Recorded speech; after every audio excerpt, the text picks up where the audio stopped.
కొంతమంది అంటున్నారు. మీరేమంటారు? అసలు కరెక్ట్ గా ఎలా మ్యాచ్ అయింది? అంటే యాక్చువల్ గా తాత వైర్ కట్ చేసాడేమోరా అని అన్నంత వరకే మనం డిసైడ్ చేసుకోకూడదు. అవును. మీరు అక్కడ చాలా ఉన్నాయి. మీకు ఒక 100 మంది, ఒక 150 మంది ఒక రౌండ్ సర్కిల్ ఇలా డివైడ్ అయిపోతుంటారు. విఎఫ్ఎక్స్ లా స్లో మోషన్ వెళ్తూ ఉంటది ఒక ఫైట్ సీన్. అలాగే కూర్చుని ఒక ఫైట్ సీన్ ఉంటది. ముగ్గురు హీరోయిన్లు, ఒక ఒక మంచి లవ్ స్టోరీ అండ్ ఒక ఒక మిక్సింగ్ మొత్తం ఉంది ఇందులో.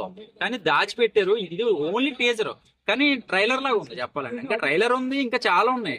అంటే మారుతి డైరెక్షన్ లో అంటే మారుతి డైరెక్షన్ లో ఈ రేంజ్ ఫిల్మ్ అనేది హారర్ ప్లస్ కామెడీ రొమాన్స్ ఇన్ని మిక్స్ అయ్యి ఇంత భారీ బడ్జెట్ చిత్రం రాలేదు. మరి ఖచ్చితంగా ఎటువంటి సక్సెస్ చూపిస్తుంది అంటారు? నాకు తెలిసి ఒక ఫ్యామిలీ సక్సెస్ కొడుతుందండి ఈ cinema. Only boys fans girls వెళ్ళదు. ఫ్యామిలీ అయితే మాత్రం కంపల్సరీగా వెళ్తుంది. ఎందుకంటే క్లియర్ కట్ గా నాకు అర్థమైపోయింది ఈ సినిమా. ఇంకా థియేటర్లు అయితే హౌస్ఫుల్ అయిపోతాయి. ఎందుకంటే మారుతి గారి డైరెక్షన్ వచ్చే సినిమా ప్రతిదీ కూడా బాగా వర్కౌట్ అయినాయి. కామెడీ కానీ లేదంటే కథలోంచి వెళ్తుంది కామెడీ. ఏదో ఓన్లీ కామెడీ పెట్టాడు. సో ఇందులో ప్రభాస్ గారు అంత పెద్ద స్టార్ పెట్టి తీస్తున్నాడు అంటే ఎలా ఒప్పుకుంటారు? సో చాలా రీసెర్చ్ చేసి చాలా కథలు ఉంటాయి కదా, సో అన్ని చేసి 500 కోట్ల బడ్జెట్ ఓన్లీ విఎఫ్ఎక్స్ కాదు. సో ఒక మంచి అద్భుతం అయితే చూపించబోతున్నాడు. ఎందుకంటే ప్రతి ఫ్రేమ్ బాగుంది.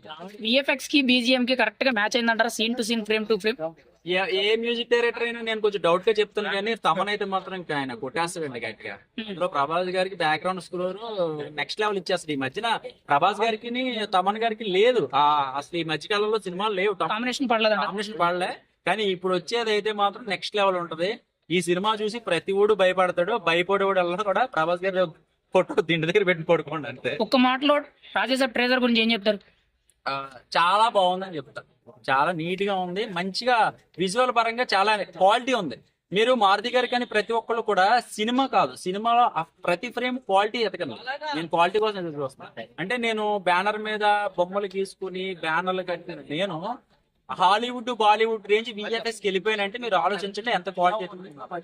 సో ఆ క్వాలిటీ ప్రభాస్ గారు మనం నెక్స్ట్ లెవెల్ లో చూస్తాం. మీరు చూడండి ప్రభాస్ గారు ఎంత గ్లామర్ గా ఉన్నారు.